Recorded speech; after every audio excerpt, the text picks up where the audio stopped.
something that I have dealt with my whole life. Is people are like, well, that's not a sport. And I've always defended it. It's really taxing on the body. It takes a lot of focus, a lot of practice to do.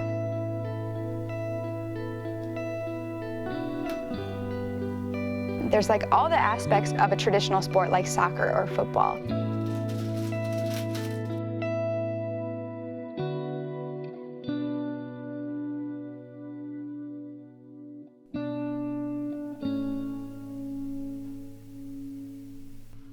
It's hard when people tell you that it's not a sport because it like almost diminishes what you're doing.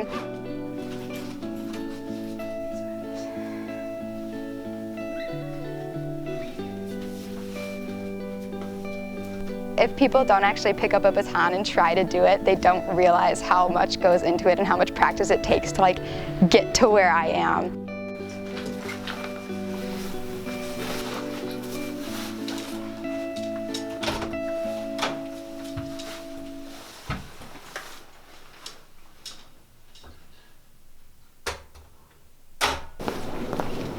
Did you wake up at 5:15? No, I set up an automated text.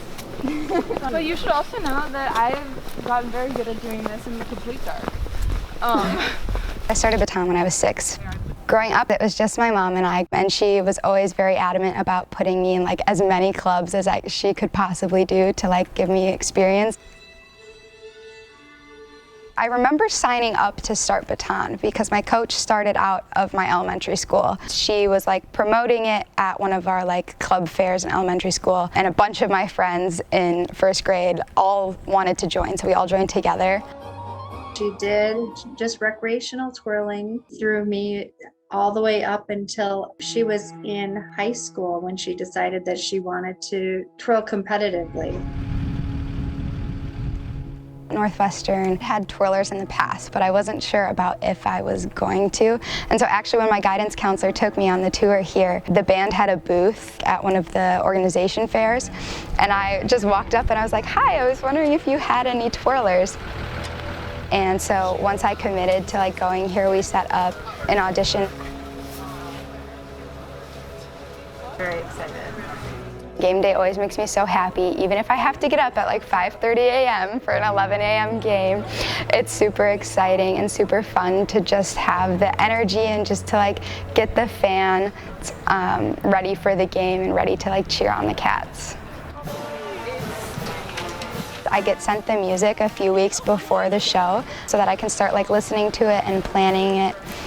I do a lot of the choreographing during band camp, and then I kind of reuse little snippets here and there in like shows that we have to whip up in like a week. The preparation behind the scenes is a lot more than people realize. Independently on her own, she's probably practicing at least 6 to 8 hours a week. To be at the level and the competitiveness that Nicole is, it is a big time commitment. And it's also a passion, and she's very passionate and dedicated to the sport. Today from Wrigley Field in Chicago, it's the Wildcats Classic. The Northwestern Wildcats host the Purdue Boilermakers. It is difficult trying to come up with new routines almost every week, but I think I have enough of a background from twirling that I take like old routines and parts from those and kind of shape them into something that fits the music.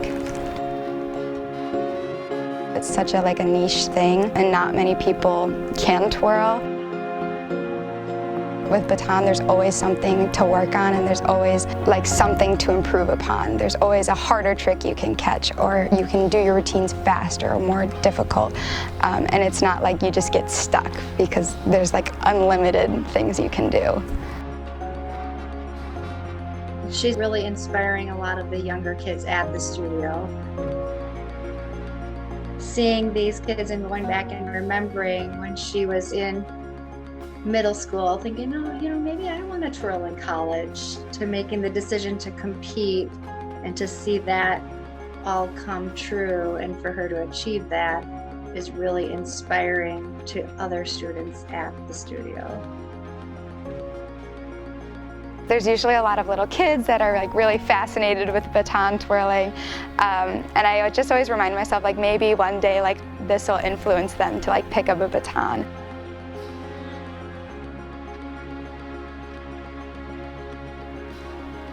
I don't want the sport to die out, and I don't think it is, but there's got to be people that are there to like continue on.